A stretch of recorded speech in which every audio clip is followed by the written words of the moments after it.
Hi hello എല്ലാവരും സുഖമായിരിക്കുന്നു. അപ്പോൾ ഇന്ന് രാവിലെ സ്പെഷ്യലായിട്ട് ഇച്ചിരി കപ്പ വേവിക്കാമെന്ന് വെച്ചിട്ടോ. ഒത്തിരി നാളായി കപ്പ വേവിച്ച് കഴിച്ചിട്ട്. അപ്പോൾ ഞങ്ങൾ കഴിഞ്ഞ ദിവസം കടയിൽ പോയപ്പോൾ കുറച്ച് കപ്പ വാങ്ങിയിട്ടുണ്ടായിരുന്നു. ഏകദേശം 1.5 കിലോ കപ്പയുണ്ട്. ഞങ്ങൾക്ക് 2 പേർക്ക് മതിയല്ലോ.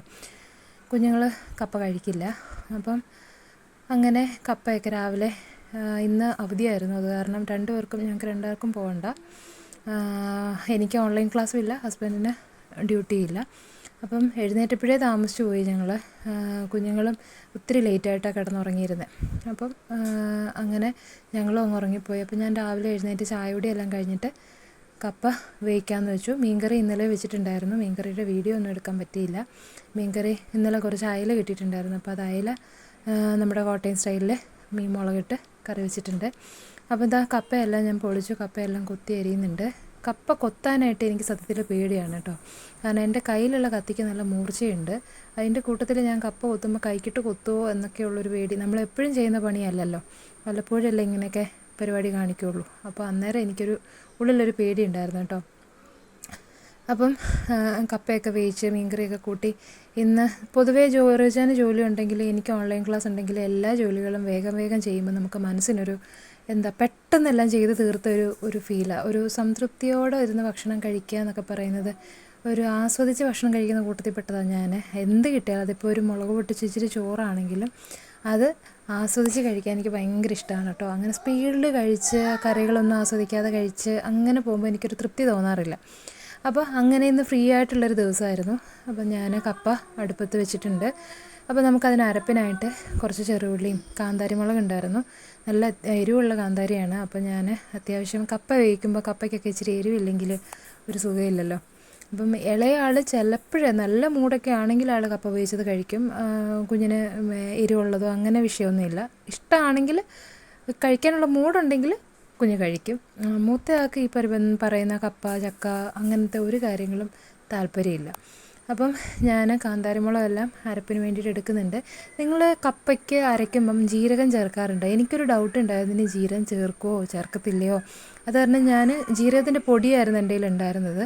ഞാൻ കുറച്ച് ജീരകപ്പൊടിയേ എടുത്തിട്ടുള്ളൂ. ഇനി ചേർക്കുമോ ചേർക്കത്തില്ല എന്നൊരു കൺഫ്യൂഷൻ വന്നതുകൊണ്ട് ഇനിയിപ്പം വേറെ ആർക്കും, നമ്മൾ പുറത്തുനിന്നൊരു ഗസ്റ്റൊന്നും ഇല്ലല്ലോ, നമ്മൾ മാത്രമല്ലേ ഉള്ളൂ എന്നോർത്ത് ഞാൻ ചേർത്താലും ചേർത്തില്ലെങ്കിലും കുഴപ്പമില്ല. അപ്പോൾ ഞാൻ എന്നാലും എൻ്റെ ഒരു സംതൃപ്തിക്ക് വേണ്ടിയിട്ട് ഒരു ഇച്ചിരി ജീരകപ്പൊടി എടുത്തിട്ടുണ്ടായിരുന്നു. അപ്പം ഞാനിങ്ങനെ ഫ്രീ ആയിട്ടിരിക്കുന്ന സമയത്തെ വെളുത്തുള്ളി, ഇഞ്ചി, ചെറുള്ളി ഇതെല്ലാം പൊളിച്ച് വെക്കുന്ന പതിവാണ് കേട്ടോ. കാരണം എനിക്ക് ഈ പറഞ്ഞ പരിപാടിയൊക്കെ നല്ല മടിയുള്ളതാണ്. കാരണം നമ്മൾ പെട്ടെന്ന് ധൃതി വെച്ച് എന്തെങ്കിലുമൊക്കെ ചെയ്യുമ്പോഴത്തേക്ക് വെളുത്തുള്ളി പൊളിക്കുക, ഇഞ്ചി ചിരണ്ടുക, അത് അരിഞ്ഞെടുക്കുക, ചിരണ്ടുക, ഇതൊക്കെ ഭയങ്കര മടിയുള്ള കൂട്ടത്തിലാണ് ഞാൻ. അപ്പം അതൊക്കെ നേരത്തെ ചെയ്ത് വെച്ചാൽ നമുക്ക് പണി എളുപ്പമായിരിക്കും. അപ്പോൾ നമുക്ക് അരപ്പൊക്കെ അരയ്ക്കാം. ഞാൻ ആദ്യം ഈ ഉള്ളി, പച്ചമുളകാണെങ്കിൽ പച്ചമുളക്, അല്ല കാന്താരി ആണെങ്കിൽ കാന്താരി, തേങ്ങാക്കൊത്ത് വല്ലതും നമ്മൾ ചിരണ്ടുന്ന കൂട്ടത്തിൽ വലിയ പീസൊക്കെ വന്നാൽ അതും കൂടി ഇട്ടിട്ട് ഞാൻ ആദ്യം ഒന്ന് ചതച്ചെടുക്കും. അപ്പോൾ അങ്ങനെ ചതച്ചെടുത്ത് കഴിഞ്ഞിട്ട് തേങ്ങ ചേർക്കുമ്പോൾ നമുക്ക് കറക്റ്റ് ഇതിൽ എല്ലാം നമുക്ക് ഇത് ഇപ്പോൾ വടിയെ അരഞ്ഞു കിട്ടേണ്ട കാര്യമല്ലല്ലോ, ജസ്റ്റ് ഒന്ന് നമുക്കെല്ലാം ഒന്ന് ചതഞ്ഞ് ഒതുങ്ങി കിട്ടിയാൽ മതി. അപ്പോൾ ഇന്നലത്തെ മീൻകറി ഞാനൊന്ന് ചൂടാക്കാൻ വെച്ചിട്ടുണ്ട്. കുറുകിപ്പോയായിരുന്നു. അപ്പോൾ ഞാൻ കുറച്ച് ചൂടുവെള്ളം ഒഴിച്ചിട്ട് അത് ഒന്ന് ചൂടാക്കാൻ വെച്ചിട്ടുണ്ട്. കപ്പയ്ക്ക് നമുക്ക് ഇച്ചിരി ചാറും കൂടെ വേണമല്ലോ. അപ്പോൾ കപ്പയൊക്കെ നന്നായിട്ട് വെന്തു. ഞാൻ ലേശം ഉപ്പ് ചേർത്ത കൂട്ടത്തിൽ ലേശം മഞ്ഞൾപ്പൊടിയും കൂടെ ചേർത്തിട്ടുണ്ടായിരുന്നു. അപ്പോൾ കപ്പ ഞാൻ ഒരു കിഴുത്ത പാത്രത്തിലേക്ക് ഊറ്റി ഇനി നമുക്കിത് സ്റ്റൗവിലേക്ക് വെച്ചിട്ട് നമ്മൾ അരച്ച് വെച്ചിരിക്കുന്ന അരപ്പ് ഇതിലേക്ക് ചേർക്കാം. നിങ്ങൾക്ക് എല്ലാവർക്കും കപ്പ വേവിക്കാൻ അറിയാം എങ്കിലും പല രീതിയിൽ കപ്പ വേവിക്കുന്നവരുണ്ടല്ലോ. ഇപ്പം ചിലർക്ക് വെളുത്തിരിക്കും, ചിലർ കടുക് താളിച്ച് ചേർക്കും, അങ്ങനെ പല രീതിയിലായിരിക്കുമല്ലോ. അപ്പം ഞാൻ കോട്ടയം സ്റ്റൈൽ ഇങ്ങനെയാണെന്നാണ് എൻ്റെ ഒരു വിശ്വാസം. ഞാനിങ്ങനെയാണ് കപ്പ കൂടുതലും വേവിച്ചത് കഴിച്ചിട്ടുള്ളത് കേട്ടോ. അപ്പം നിങ്ങളിനി വേറെ വേറെ രീതികളിലൊക്കെയാണ് കപ്പ വേവിക്കുന്നതെന്നുണ്ടെങ്കിൽ ജസ്റ്റ് ഒന്ന് കമൻറ്റ് ചെയ്യട്ടോ എങ്ങനെയാണെന്ന്, ഞാനൊന്ന് ട്രൈ ചെയ്ത് നോക്കാവേ. അപ്പോൾ ഇങ്ങനെ കപ്പ എൻ്റെ കയ്യിൽ തുടുപ്പുണ്ടായിരുന്നില്ല ഇത് ഇളക്കാനായിട്ട്. അപ്പോൾ എൻ്റെ കയ്യിലൊരു തടിയുടെ തവി ഉണ്ടായിരുന്നു, നല്ല കട്ടിയുള്ളത്. അപ്പോൾ അത് വെച്ചിട്ടാണ് ഞാൻ ഇളക്കുന്നത്. കപ്പ അത്യാവശ്യം നന്നായിട്ട് വെന്തതുകൊണ്ട് വേഗം ഇങ്ങനെ കുഴഞ്ഞു തരുന്നുണ്ടായിരുന്നു. എനിക്ക് പുട്ടുപോലിരിക്കുന്ന കപ്പയോട് വലിയ താല്പര്യമില്ല. ഇങ്ങനെ കുഴഞ്ഞിരിക്കുകയാണെങ്കിൽ എനിക്ക് ഭയങ്കര ഇഷ്ടമാണ്. അപ്പം മീൻകറിയൊക്കെ നന്നായിട്ട് തിളച്ച് കുറുകി വന്നിട്ടുണ്ട്.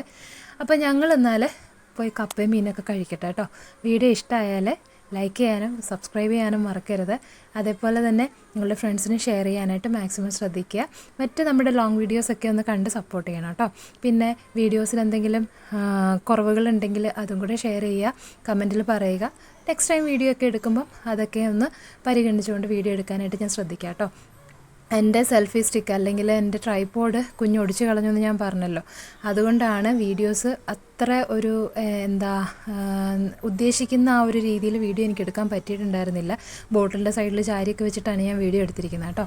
അപ്പം കപ്പയും മീൻകറിയൊക്കെ കൂട്ടിയിട്ട് രാവിലത്തെ ബ്രേക്ക്ഫാസ്റ്റ് ഇപ്പം സത്യത്തിൽ 12:30 രാവിലത്തെ ബ്രേക്ക്ഫാസ്റ്റും ആയി, ഉച്ചക്കത്തെ ലഞ്ചും ആയി. അപ്പം ഇന്നത്തെ ഒരു നേരത്തെ ആഹാരം ഒഴിവാക്കിയിട്ട്. അപ്പോൾ വീഡിയോ ഇഷ്ടമായാൽ ലൈക്ക് ചെയ്യുക, സബ്സ്ക്രൈബ് ചെയ്യുക.